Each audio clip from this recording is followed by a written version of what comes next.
So, hello guys, and welcome back to a new episode of Rocket Lab Weekly. It's 51 freaking weeks now, and 1 week away from the 1 year mark of doing Rocket Lab Weekly. Yeah, it's crazy. I haven't missed a week yet, and that's impressive. Yeah, thank you. Yeah, it's been tough sometimes, but mostly I just really enjoy doing it. So it's easy to come back. And we have Dave with us today, who's back from his honeymoon in Europe. So tell us how you liked Europe. it was great. I was in Greece. Never been before. It was a little hot for me. I burn pretty easily, but I find all the history and stuff like that, with Greece going way back, to be very interesting. So visiting all the ruins, hearing all the old stories and mythology was pretty cool. Going to Delphi and Acropolis, and then we went to Old Palace of Knossos on Crete, and then a few other islands too. But we did some other hikes and stuff. So yeah, it was good. It was very busy there. Wasn't just relaxing on a beach the whole time. Yeah, and how is the jet lag? Because for me, it's very easy to travel like westward, because then you just go to sleep later. And I think you had to wake up, like if you wake up because you were going like early, right? Yeah. Yeah, it was a little tough. Like, it's 7 hours, so that takes, like, I still just got up at 5 a.m. today, which is not normal for me, but like, I guess because I'm still kind of used to that time, so it just kind of happened naturally, but starting to get back used to my time zone. So luckily I was able to sleep on the plane, decently well, at least on the way over there. Nice. By the way, I have brought a beer. Sorry. So cheers if anyone else is having a drink with me. So Saturday night, why not? Yeah, exactly. I don't have a drink with me now, but yeah, next time. Mm-hmm. And how was your portfolio during this time? I think you made way more than the honeymoon cost, and maybe even the wedding. It's been good. I mean, yeah, I'm probably not quite at all-time highs for my portfolio, but I'm getting quite close. So, feeling quite good about it. Tesla's finally moved a little bit, which is nice because, yeah, long story on that one, but I still like Tesla, still plan to hold them long-term. I would like to shift some shares maybe out of them to something else, whether it's a Rocket Lab or something else, just because it went up so much that I had so much portfolio weighted in Tesla. But overall, very good. Very happy with Rocket Lab. Happy with Tesla, and yeah, it's been nice, fun times. But these are the times where you can't get too carried away, I think. And yeah, it's weird. I transitioned into this that I'm legit not excited that the portfolio is at all-time high, because I'm like, I feel like bad times are coming, and then I get very excited when the stocks fall and the portfolio is down, because I'm like, now it's good time to buy, Well, those are the buying opportunities. I think you have to, if you're a new investor, the first time you have like a really big high like this is when you have to worry about feeling rich and making dumb trades, which is something I knew I did. I now know I did many years back. Well, not that many years, but enough years where I was like, oh my God, I feel like I have so much money right now. Sure, I can throw 5,000 at this company, 10,000 at that company. And then most of those companies I didn't research enough, didn't turn out well. So trying to stay a lot more disciplined this time around. Yeah. That's a good one. Luckily, I'm out of money. I have even minus on my account, so I cannot do anything stupid. I'm just watching the shares go wherever they go. Yeah. Cool. Well, I was thinking, since you're a special guest and you know a lot about Lunar and some other space companies, so I was thinking first we go over like the Rocket Lab happenings, and then we should touch on Lunar and what you think about this new contract. And it's a bit confusing because I read about it, and it's like a 4-point-something billion contract, but that's like the max. Yeah, they're certainly not guaranteed to get paid that much.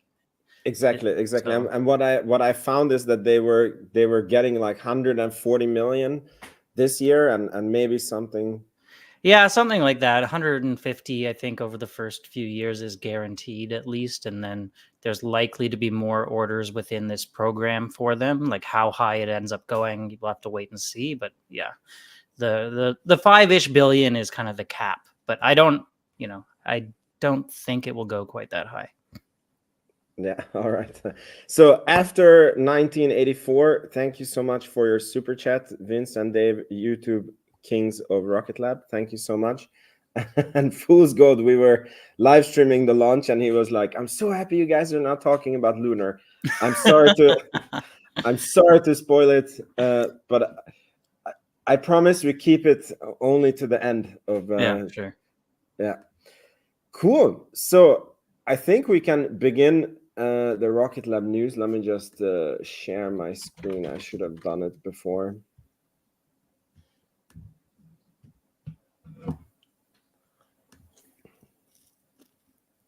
So yeah, we start with this one. We had a launch. It's not even a day ago. Went perfectly. I don't know if you follow or saw the launch. Didn't see it live. I've been busy with some family stuff lately since I got back, actually, so I haven't had that much time. And I really did want to live stream it. But yeah, both times. For the first time that got scrubbed, and the second time I was busy. So yeah, but I saw it went well. Yeah, exactly. It went well, and it was delayed due to a ground sensor that was not cooperating. I think I saw Peter Beck tweet about that they actually ended up making some upgrades to that launch pad. Because I guess whatever the sensor detected, they decided to upgrade something. I think it's their first ever pad. So yeah, probably a bit older. Yeah, it's funny because with Rocket Lab, it's like there's nothing, when you have a successful launch, it's like, yeah, another one. Okay, let's go to the next news. It's not even. Yeah, I'm almost anymore. Like not, I hate to say it, but it's almost like not as exciting when a launch comes up anymore because which is a good sign. But exactly, that's how it should be. Yeah, that's how it should be. So like when the scrub happened, I was just. Some people, I think probably newer investors, seemed like they were stressing out, and I was like, "Oh, this will be fine. They're going to launch it within a few days." And like, sure enough, yeah. So I didn't even like talk about it really much or make posts about it. So yeah. Yeah. I saw this tweet by a new investor who was like, he must be a new investor because he wrote like, Rocket Lab has so much catalyst and we're going to blow past $8 next week, and there is a launch. And then we're going to go higher. And I'm like, you don't know Rocket Lab. Like, you're new. You must be new. Yeah, the launches do not push the stock higher. Exactly. Cool. So the next news is that we had one guy, Mike Griffin, who left the board of Rocket Lab. And I actually did a little bit of research about him because I didn't know so much about him. Turns out he used to be an administrator of NASA. He is a very high accomplished government official. Looked at the announcement when he joined the board. It was 2020 August 12. And I guess his main purpose for joining Rocket Lab was to get the SDA contract because he was part of actually establishing the SDA agency. And I even filed. I found the file that Rocket Lab put out to the Federal Securities and Exchange Commission, and in it just says that he informed Rocket Lab about his retirement and resignation, and there is no bad blood between or dispute between him and the company, and he is 75 years old. So I'm curious on your take on this. I mean, he did his 4 years, right? I don't think it's anything to worry about. He certainly had a lot of connections within the aerospace industry, and I saw InQtel in there and a few other things. I think he's a pretty well-known guy. Wish him all the best. And 75, like when I'm 75, hopefully, I don't know what I'll be doing, but yeah. Yeah, it can be a lot. I would say totally understandable. Oh, that's interesting, Dave. Sorry, just reading Dave's tweet. He's actually also worked in the industry and stuff, and has a lot of interesting comments through the past year, especially. Yeah, Dave, do you want to elaborate on your comment there? Yeah, I mean, we see if we'll see later on. There's probably a little bit of a delay anyway with the stream. Yeah, exactly. So then we go to the next one, and that is that Form 4 has been filed for Frank Klein, who is the new recently hired COO of Rocket Lab. I had to do quite some digging on this to find out what this means. And I start with this one. So there was 2 forms filed. One of them was that he is a how do you call it? He is a high employee of a company, and therefore you have to file with the SEC about his stock holdings. So it looks like he has had 200,000 shares to begin with. I didn't find where these shares came from. Yeah. And then the second form that was filed is this one. Yeah, that's the one I saw. Exactly, where he was awarded 1.3 million shares for $0. This is what I would like to get, and this makes his total to 1.5 million. So I think we'd all like to get that many shares. Yeah, exactly. And this 1.3 million at the current stock price, what should I count with? 7.5. Let's count with 7.5. Sure, 7.5. Round it up. It's 9.75 million that was awarded to him. And then I found here that this represents restricted stock units that basically vest, like it's contingent on him staying with Rocket Lab. And 1/16 of the RSUs will vest on November 22nd. And then 1/16 will vest on each, like one in each quarter. So this is like a 4-year award, meaning that his salary is like 2.5 million a year plus the 400,000 a year that he has gotten in official salary. Yeah. So now I saw your tweet that you. It was quick, I just read the number, and I guess it was just like a kind of a knee-jerk reaction where like my eyes popped, and I'm like, wait a second. That many shares times 7.5, like what are we do anyway, or whatever it is. Yeah, so I am not an expert by any means on executive compensation and what the going rates are for these guys. Like he also has a base salary of, I think it's something like 400,000 plus bonuses, so this is on top of that.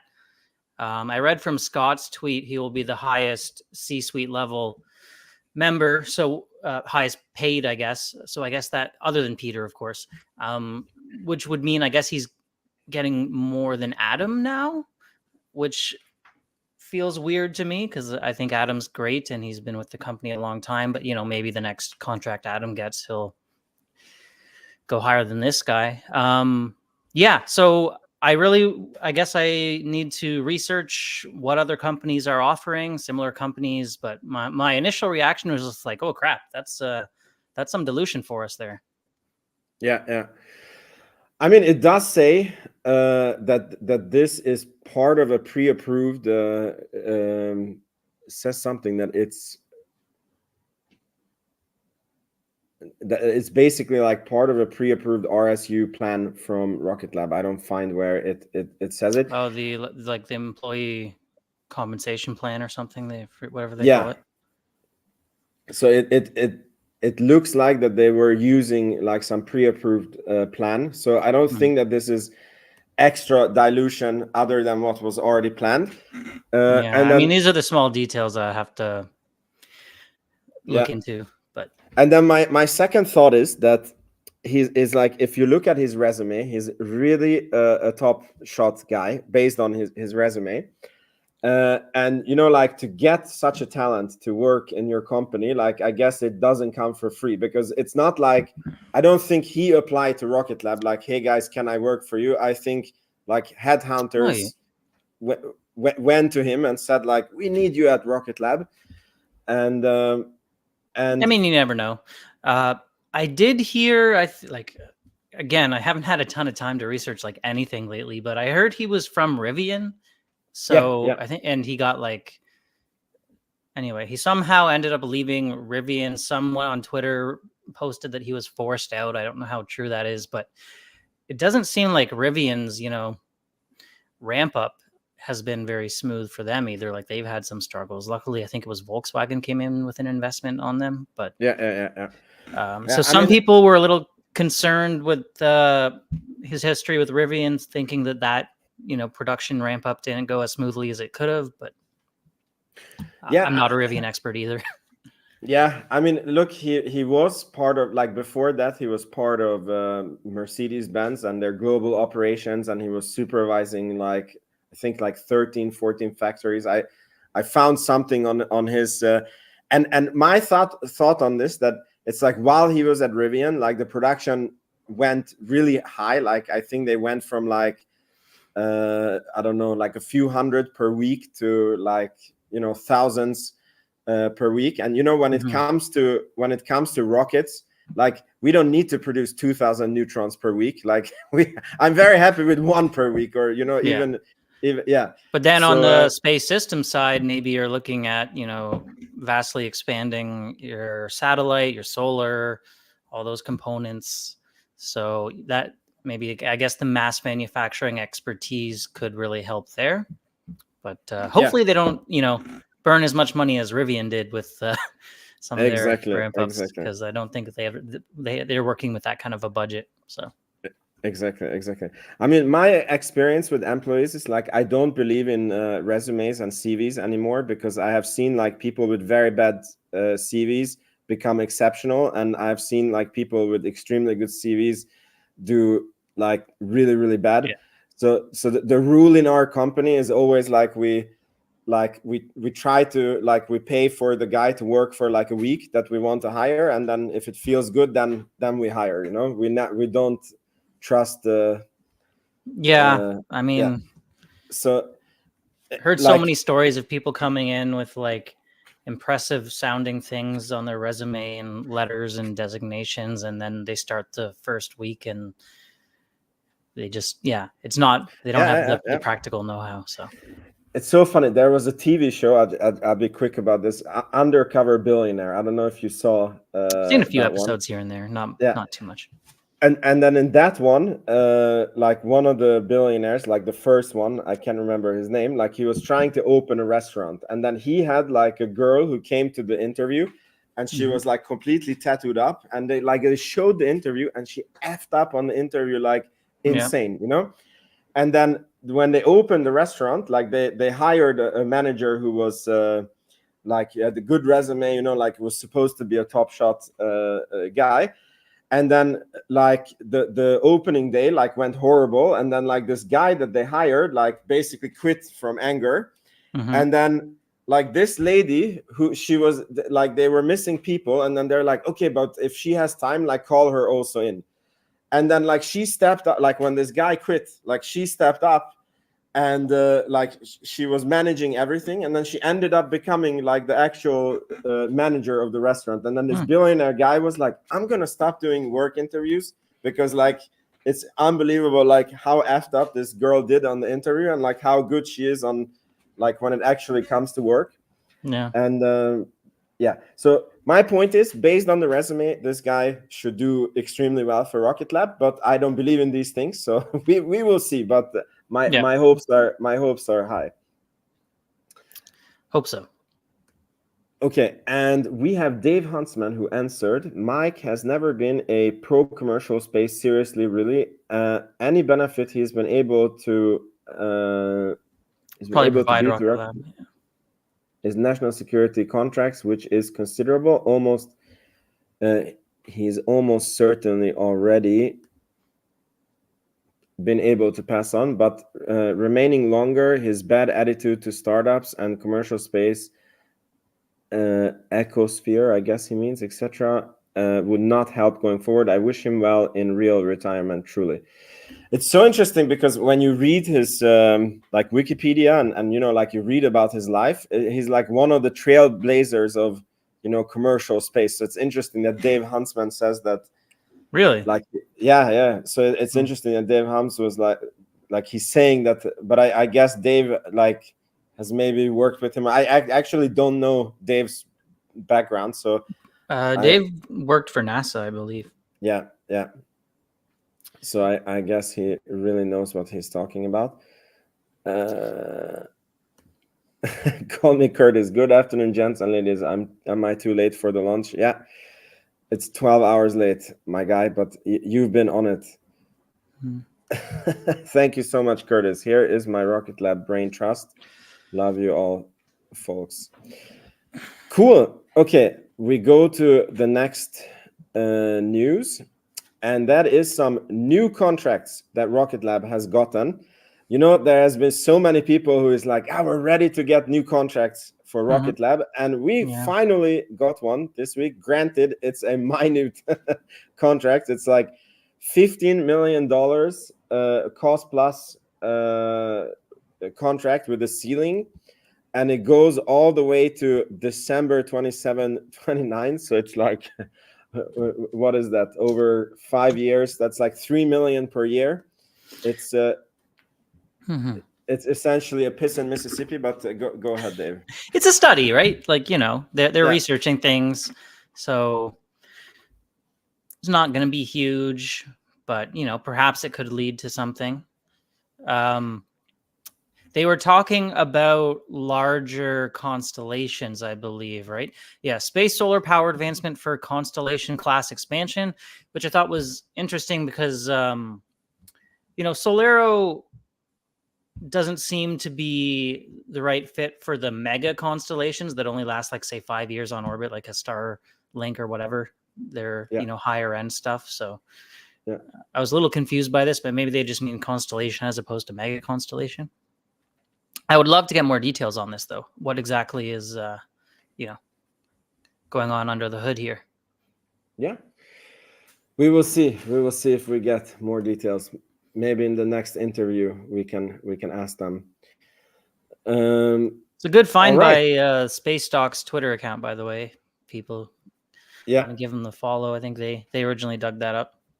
Yeah, and those guys are sitting on the data of who the next acquisition is, and they're not willing not for to share. Sure. No, but they shouldn't release that.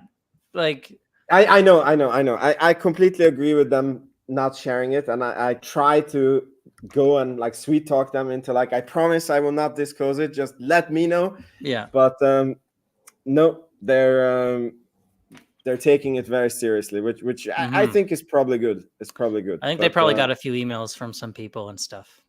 To be honest, if I was them, I don't think I would have even posted that.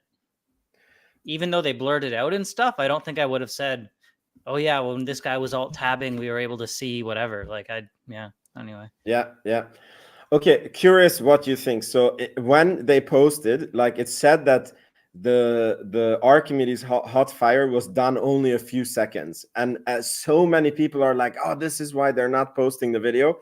My explanation on this is that probably that interview was done before, like it was probably like a little bit old, because I'm 100% sure they did all the tests. I mean, like, otherwise it would be sort of like false reporting on their earnings call.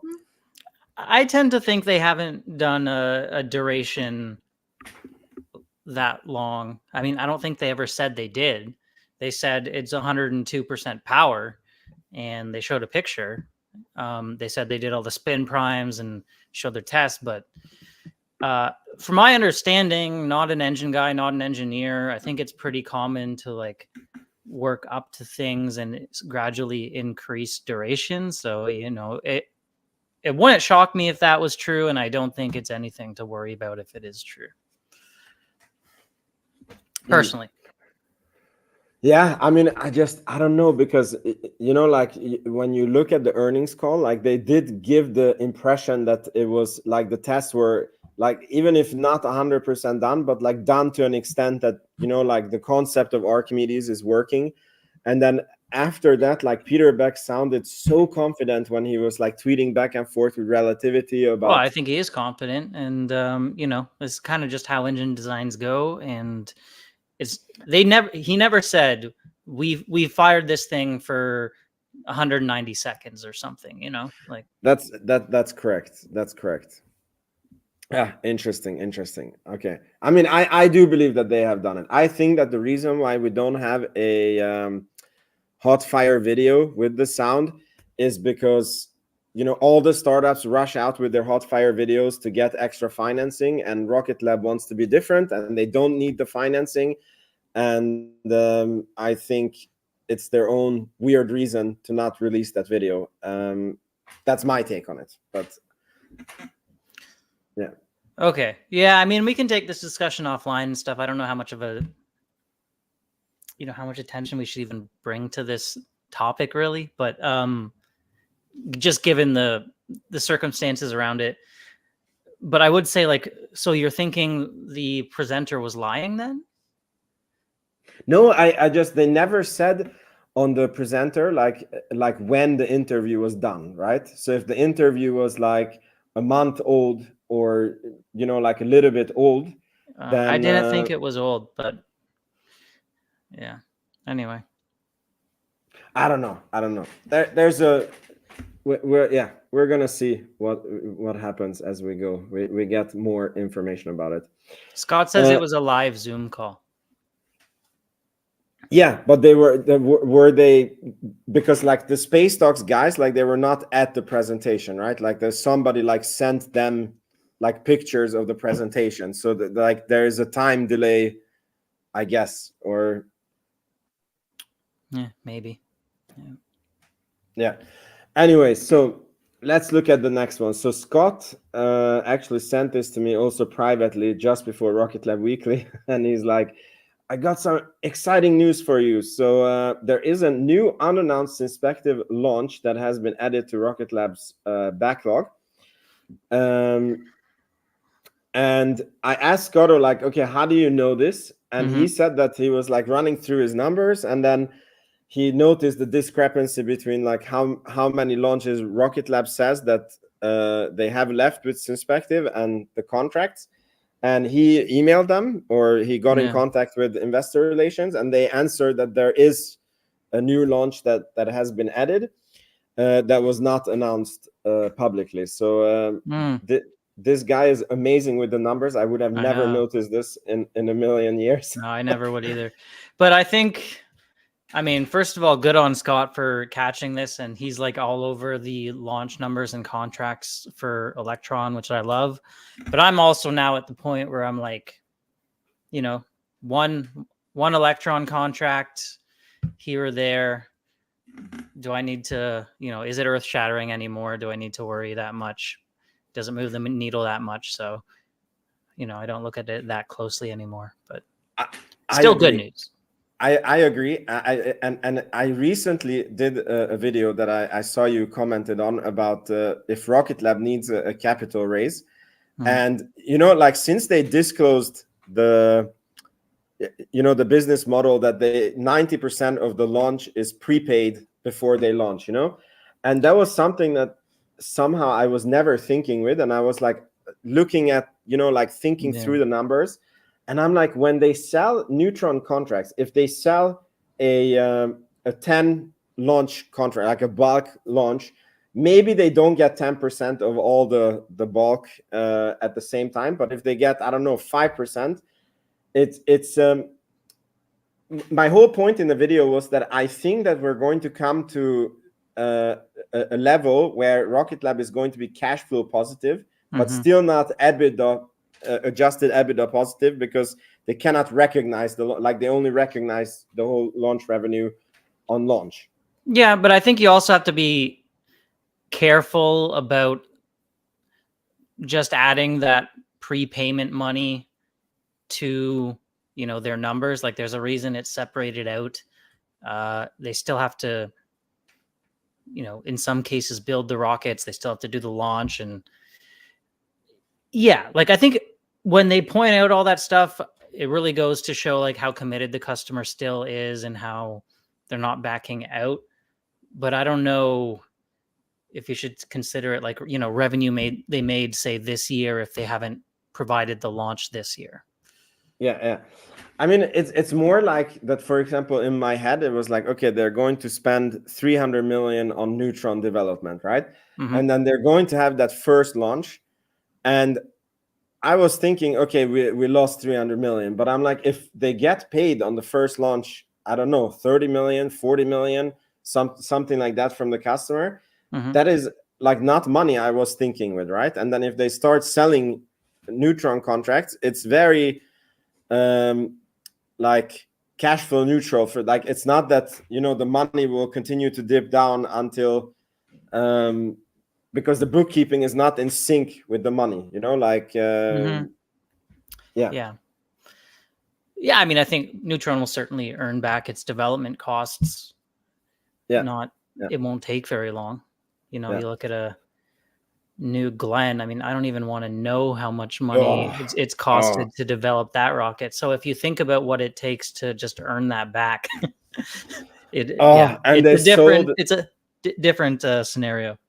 And they sold the capstone mission for like 20 million or 30 million. Not capstone, the one to Mars for Escapade. Yeah. Oh, that hurts. Yeah, it was sad to see. I mean, I think we all expected that the launch wasn't going to happen, but it was too bad. Yeah. I mean, they say it's going to happen early 2025 because I guess the rocket is so you're underutilized that you have so much gas that you can still make it to Mars. Yeah. It'll take a little longer than it normally would have if they hit the transfer window, but yeah. I saw a picture once that showed to scale the size of the two Escapade spacecrafts inside the New Glenn fairing, and it was just comical. It was just like, a couple little toy cars inside like this giant thing. So crazy. I mean, it's so interesting, because when Peter Beck talks about that they did a lot of research on how big the Neutron and Electron, like how big they should be. And you remember he said that the Firefly 1,000 kilogram rocket is like in no man's land because it's like too small for rideshare, but it's too big for launch, like sure, like one of those, a small sat, like 300 kilogram type thing, or 200 kilogram is apparently more common.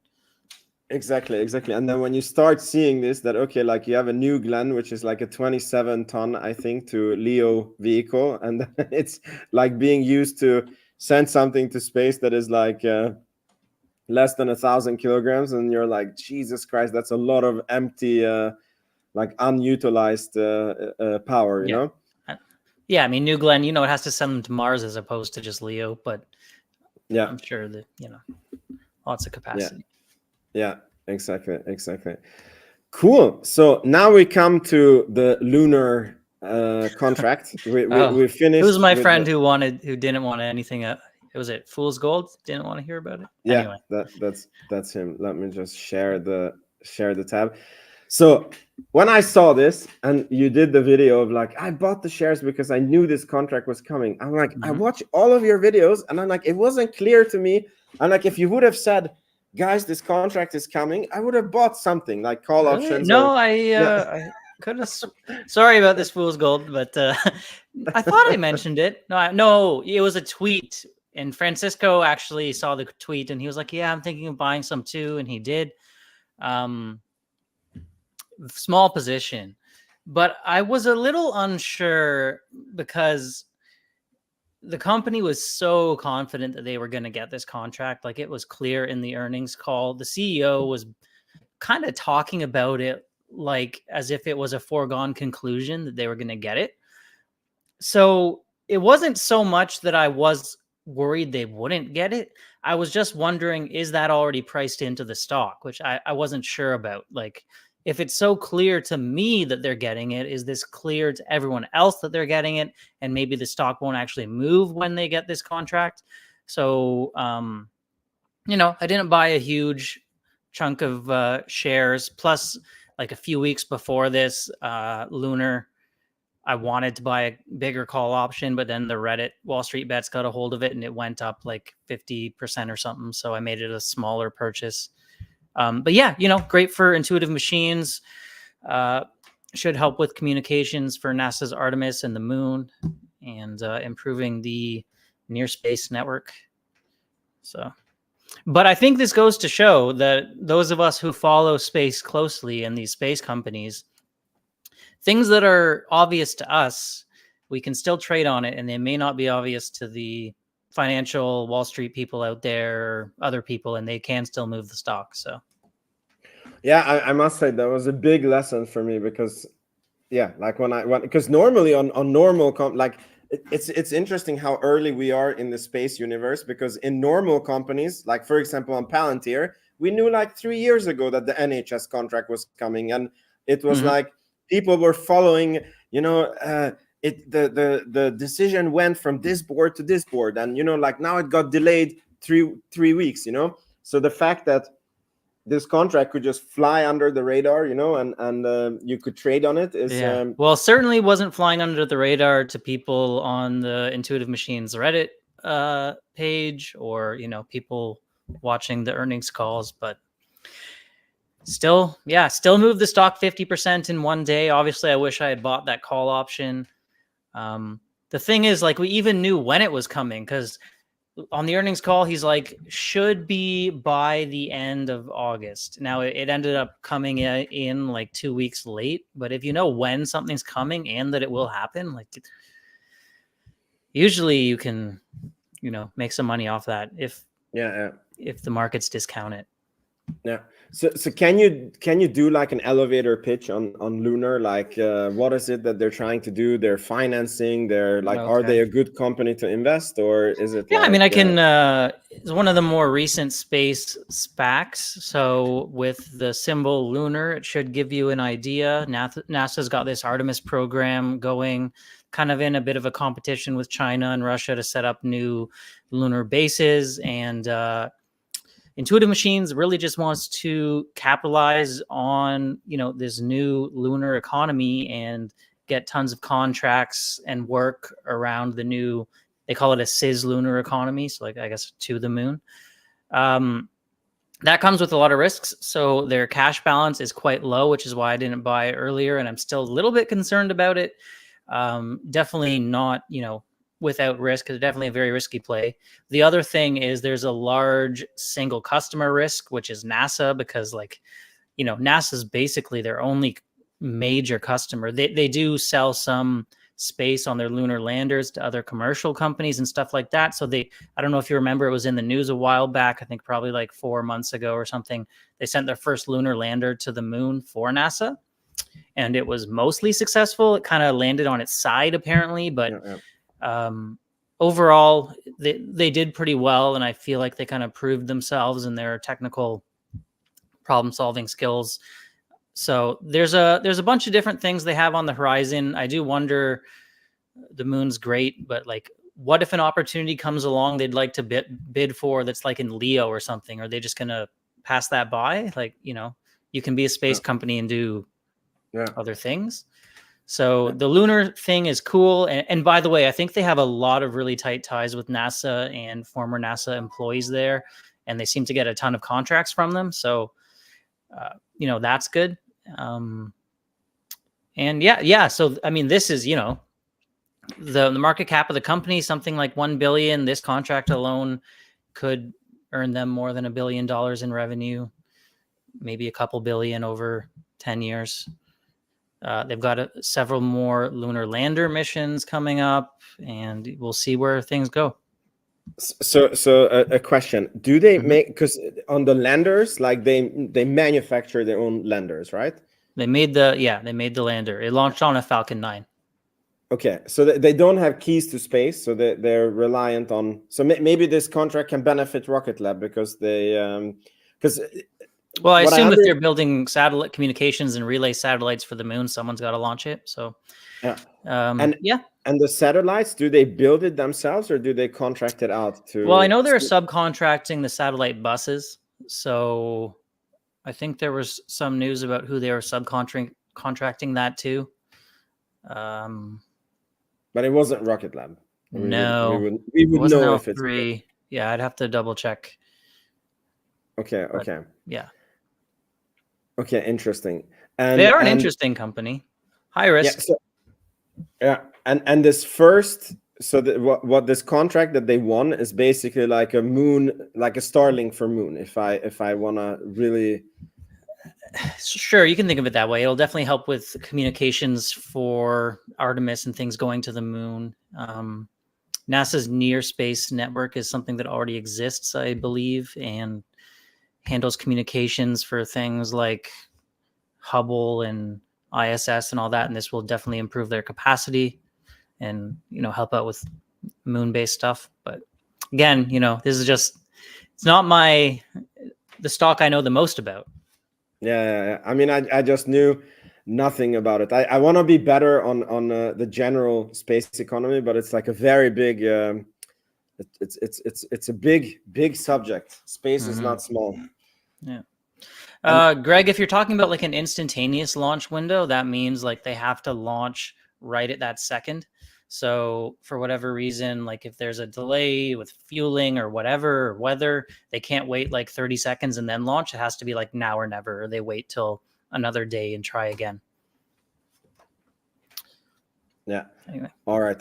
I just want to address a super chat here. Donating to Fund for Vince to convince Matt Money to change his name to Magic Matt and do team up with Magic Mike in the next scene. Since he has recently started stripping for start. Yeah. I don't know what that's in reference to. Is there some videos out there? Yes, we were doing the live stream yesterday. And people went crazy on the super chats. I don't know what happened. And then Matt was like, okay, I'm going to unbutton my shirt for $20, And then like people started paying it, and then wow. And then he was like buttoning up and down at one point. Better check the StreamYard terms of service here. We might be moving into adult content territory. It was quite funny. So and thank you so much. That makes more sense, Curtis. Anyway. Yeah, we were donating to exactly. We were it was something like $20 for a button, and then for $50 he like puts everything back. It was very fun yesterday. Cool. So thanks for this update on Lunar. Then I have some other space news. The next one is this tweet by Eric Berger retweeted it exactly. So it looks like Boeing CEO Kelly Ortberg announces the departure of Ted Colbert, head of its ailing defense and space unit, effective immediately, according to internal copy memo reviewed by the Air Current. Yeah, it's still showing the intuitive ones, by the way. I don't know if you. Oh, sorry. So here, I saw that one as well. Ah, look, there I am. What do you know? What do you mean? Oh, my reply is just there. That's all. Oh yeah. Yeah, exactly. So, and Boeing still has not confirmed if they're continuing with the Starliner or not. So, I mean, I don't know what to do with this story because Boeing is not an exciting investment. Like we could invest in it, but I feel like it's sort of like a sad story of a dying company. But I'm curious if you have a different viewpoint on it. I mean, I don't think anyone knows for sure what will happen. It's clear the missions they have contracted for NASA will not pay back the amount they've put into Starliner. And if they're going to have to do more work on it before their next mission, and then the fact that they didn't bring it back with astronauts on it, I don't think we know for sure whether they're going to have to fly another test flight or they can just go straight into an operational mission. So, yeah, I just stay away from Boeing stock personally. I was curious whether this means like I want. Dave, you got muted or something. Oh, I'm back. Sorry. Yeah. I don't know how much there, but yeah, kind of they wanted to phase back their space division or whether they just need to shake things up and bring in new leadership. Yeah, I guess it remains to be seen, but I wouldn't touch the stock until, I think we're confident in a turnaround story. Yeah, I agree with you there. And then the next news is Polaris Dawn has landed back on Earth. They did the first private spacewalk. They have been furthest away from Earth, I think, in 50 years or something. For me, it was a little bit of underwhelming, like when they went out and like it felt like they were just moving the arms and they were not fully leaving the capsule. I'm curious about your comments and what do you think this is significant for? I mean, I just think it's a cool mission. I'm happy they did it. No one's gone to that far away from Earth in quite a long time. It's way higher up than the ISS. Yeah, I guess the video didn't look that amazing because they're not like free floating or whatever. But overall, I think it's a pretty cool mission, and hopefully kind of teaching them the lessons they need to learn to make Starship one day, able to carry humans too. Yeah. All right. And here's the next one, which I think has implications for Rocket Lab. I was quite shocked on reading this. I will tell you why in a second. So SpaceX is basically having a feud with the FAA, and they're saying that for nearly 2 years, SpaceX has voiced its concerns with the FAA's inability to keep pace with the commercial spaceflight industry. It's clear that the agency lacks the resources to timely review licensing materials, but also focuses its limited resources on areas unrelated to public safety. These distractions continue to directly threaten national priorities and undercut American industry's ability to innovate. And I highly encourage you guys to read the letter where they take up like what the FAA, like it's basically 4 points that the FAA has either fined SpaceX on, or the SpaceX has disagreements with them. And what's crazy about this is I'm a real estate developer here in Sweden, and we run into an unbelievable amount of red tape, very similar to what these guys are writing here. And I thought that this was being done to us because we were the small fish, and like the like when you have big companies that are very important, then the red carpet is laid out. And I'm quite surprised to see that SpaceX goes through the same treatment. And I mean, the comment. I didn't read what the points were. That I heard they were. At least a lot of people were saying they weren't related to public safety or anything like that. So, was it environmental or? I don't know. It's just overreach. Okay. Like, for example, one of them was that they moved the communications tower from like one place to another. And then it took them, okay, it was some time when I read this. I think one of them took them like 110 days to review. And they're like, it's like SpaceX was writing that they don't even think that like it has to be reviewed by them, because it's just like literally like moving, like it's the same personnel, same procedures, same everything. It's just like they're sitting over there, and like another one was that they fined SpaceX because they didn't conduct a T-2 hours poll on the launch vehicle. And then SpaceX is like, but you have no jurisdiction to tell us like how we view the like how we conduct our polls. And we did a poll before, we did one after, and we had a license to do the launch, like, and it's crazy. Yeah. And I mean, yeah, it does seem like it's slowing down Starship, which is too bad. It sounds like a lot of people think the FAA needs more resources to keep up with the growing space industry and the growing launch industry. And I don't think there's too many space fans out there who would disagree with that. Maybe some FAA employees themselves think they need more resources. I don't know. Here's a question for you. Do you think there's any chance that, because Elon is getting more and more controversial, and just annoying a lot more people with whatever. Do you think there's any chance that some it's political? People are like, you know what, screw you or whatever, employee slowing things down or whatever. I think this is a risk to SpaceX now at this point, that the fact that he's putting his opinions out there so much, not that he doesn't have a right to do so, but that's the trade he's made, I guess, is my point. It's such a funny relationship because like he is needed for national security in the US. So it's like, love him or hate him, like the US government needs him. They do. I wonder though, now that he's just put it so out there that he's supporting the Republican candidate, if let's say the Democrat gets elected, like, are they now more reluctant to give contracts to SpaceX because they're like, well, this guy, but or at least their NASA administrator that they put in? It's a weird place to be in. I think there's, not saying like he's right or wrong for saying what he said, but I think a lot of people, you know, there's a reason a lot of CEOs don't get so outspoken. I think that he went all in on this one, like, because I think that on the flip side, if the Republican side wins, I think he has a very, very strong position.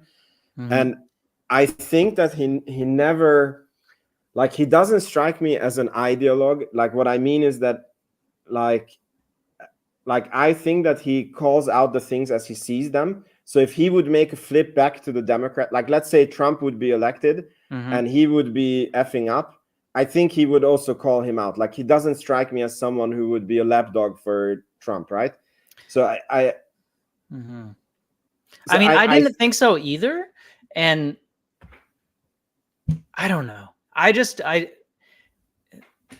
like, politics aside, the one thing I'll say is, you know, Trump has said many times he doesn't believe in climate change, and Elon has said many times like that's Tesla's mission, is to address that. That's like a big discrepancy to throw your support behind that person. I don't know. Yeah, I mean, I agree. I guess we're going a little off topic here, but I mean, like, if you view the, like, I thought about it myself, and I'm like, if you view the world from like Elon Musk's eyes, and recently, like, he has been like his 50 billion pay package was taken away. Then, or like they tried to, I mean, like they tried to take it away, right? And then he was being that's a judge in Delaware.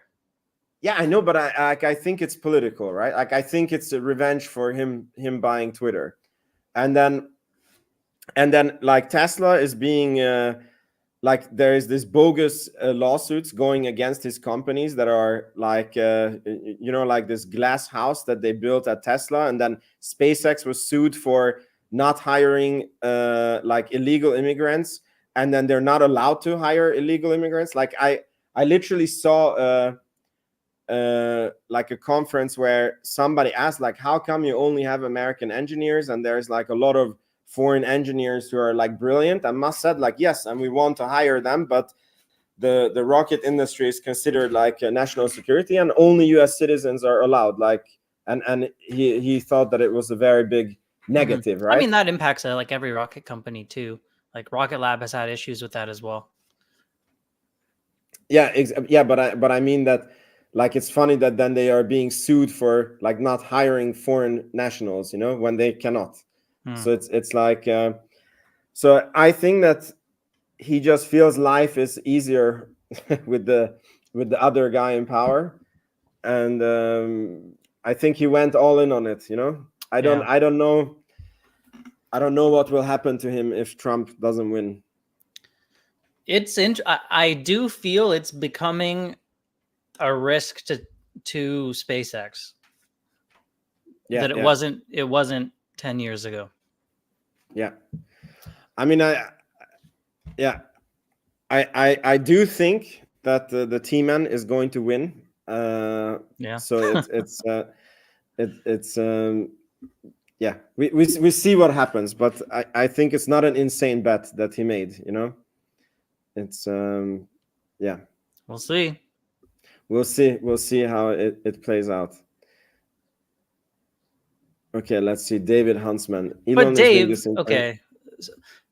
I do want to say, Dave, that like generally a new administration puts in a new NASA administrator, and wouldn't that have like any kind of influence in the decision making of some of these big contracts that get handed out? Anyway, I'm sure he'll probably hear that comment in a minute, and then we'll get a.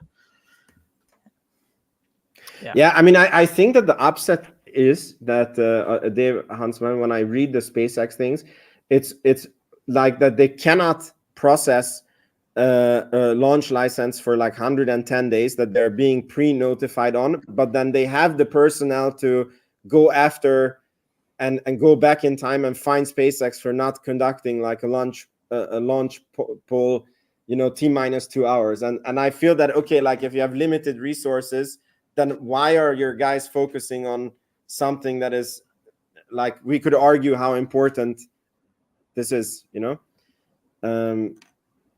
I think it's a good,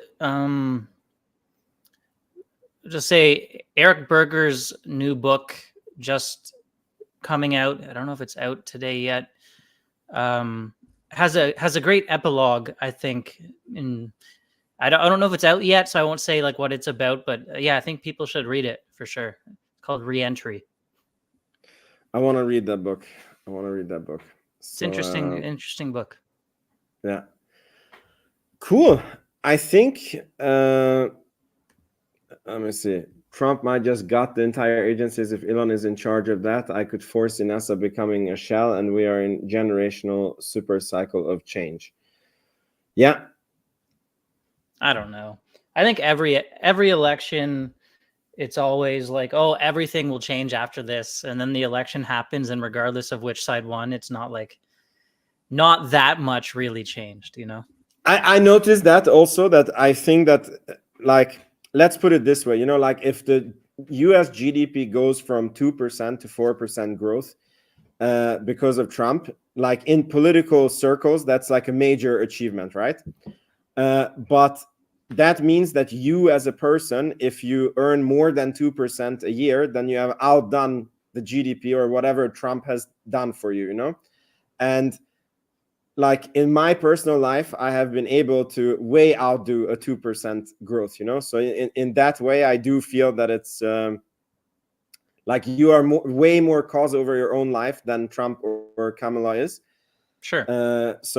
So in that sense, it doesn't really matter. But I do want to say, as a non-American, that I have been very badly hurt by the Biden policies and the Ukraine war and the inflation. And yeah, I don't really like. It's a bit funny. Like the U.S. election is a bit funny because like you cannot vote from over here, but it has to do with your own life also. Yeah, I mean it's a global superpower. It affects the whole world for sure.